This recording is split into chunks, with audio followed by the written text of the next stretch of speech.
2013ರಲ್ಲಿ ಇದ್ದಂಥ ಸಿದ್ದರಾಮಯ್ಯವರ ಆಡಳಿತಕ್ಕೂ ಒಂದು 2023ರಲ್ಲಿರುವಂಥ ಸಿದ್ದರಾಮಯ್ಯವರ ಆಡಳಿತಕ್ಕೂ ಏನು ವ್ಯತ್ಯಾಸ ಇದೆ? ಒಂದು ನೀವು ನಾನು ಹೇಳ್ತೀನಿ, ಒಂದು ಮನಮೋಹನ್ ಸಿಂಗ್ ಅವರು ಪ್ರಧಾನಿ ಮೊದಲನೇ ಸಲ ಪ್ರಧಾನಿ ಆದಾಗ ತುಂಬ ಒಳ್ಳೊಳ್ಳೆ ಕಾರ್ಯಕ್ರಮ ಕೊಟ್ಟರು. ನಾವು ವಿರೋಧ ಪಕ್ಷದಲ್ಲಿ ಇರ್ಬೋದು, ತುಂಬ ಒಳ್ಳೊಳ್ಳೆ ಕಾರ್ಯಕ್ರಮ ಕೊಟ್ಟರು. ಎರಡನೇ ಬಾರಿ ಅವರು ಪ್ರಧಾನಿ ಆದಂಥ ಸಂದರ್ಭದಲ್ಲಿ ಅವ್ರನ್ನ ಕಪಿ ಮುಷ್ಟಿಲಿ ಇಟ್ಕೊಂಡ್ರು ಇವರು, ಗಾಂಧಿ ಕುಟುಂಬದವರು. ಅವರು ಆ ಕಾರ್ಯಕ್ರಮಗಳನ್ನ ಅನುಷ್ಠಾನಕ್ಕೆ ತರೋಕ್ಕಾಗಲಿಲ್ಲ.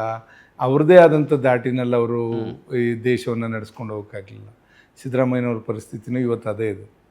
ಸಿದ್ದರಾಮಯ್ಯನವ್ರು ಮೊದಲನೇ ಸಲ ಆದಂಥದ್ದು ಅವರು ನೇರ ದಿಟ್ಟದಿಂದ ಮಾಡ್ತಾ ಇದ್ದಿದ್ದಂಥ ಕೆಲಸ ಈಗ ಅವ್ರು ಮಾಡೋಕ್ಕಾಗ್ತಾ ಇಲ್ಲ. ಯಾಕೆ ಸರ್? ಯಾಕಂದ್ರೆ ಹೇಳ್ತೇನೆ, ಅವರು ಹಿಂದೆ ಆ ಅಧಿಕಾರಿಗಳ ಮೇಲೆ ನೇರವಾಗಿ ಚಾರ್ಜ್ ಮಾಡ್ತಾಯಿದ್ರು. ಯಾರು ತಪ್ಪು ಮಾಡಿದ್ರೆ ಅವ್ರ ಮೇಲೆ ಕಠಿಣವಾದಂಥ ರೀತಿಯಲ್ಲಿ ಅವರು ತೀರ್ಮಾನಗಳನ್ನ ತಗೋತಾಯಿದ್ರು. ಜೊತೆಗೆ ಯಾವುದೇ ಕೆಲಸ ಆಗಲಿ ಎಲ್ಲದ್ರ ಬಗ್ಗೆ ಮಾಹಿತಿ ಇಟ್ಕೊಂಡು ಮಾಡ್ತಾಯಿದ್ರು. ಇವತ್ತು ಈ ಸಲ ಅವರು ಮುಖ್ಯಮಂತ್ರಿಗಳಾದಂಥದ್ರಲ್ಲಿ ಅದನ್ನು ನಾವು ಕಾಣೋಕ್ಕಾಗ್ತಿಲ್ಲ. ಆ ಹಳೆ ಸಿದ್ದರಾಮಯ್ಯನವ್ರನ್ನ ನಾವು ಕಾಣೋಕ್ಕಾಗ್ತಾ ಇಲ್ಲ.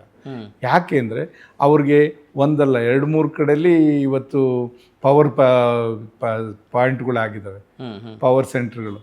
ಈಗ ಒಂದು ಕಡೆ ಅವ್ರ ಪಕ್ಷದ ಅಧ್ಯಕ್ಷರದು ಅವರು ಉಪಮುಖ್ಯಮಂತ್ರಿಗಳಾಗಿದ್ದಾರೆ. ಅವ್ರದ್ದೇ ದಾಟಿನಲ್ಲಿ ಅವರು ಪಕ್ಷವನ್ನು ಮತ್ತು ಸರ್ಕಾರ ಕೊಂಡೊಯ್ಲಿಕ್ಕೆ ಹೋಗ್ತಾರೆ. ಮುಖ್ಯಮಂತ್ರಿಗಳಿಗೆ ಅಷ್ಟು ಒಂದು ಈಸಿಯಾಗಿ ಎಲ್ಲರನ್ನೂ ಕೂಡ ತೊಗೊಂಡೋಗ್ಲಿಕ್ಕೆ ಸಾಧ್ಯ ಆಗದೆ ಇರ್ಬೋದು.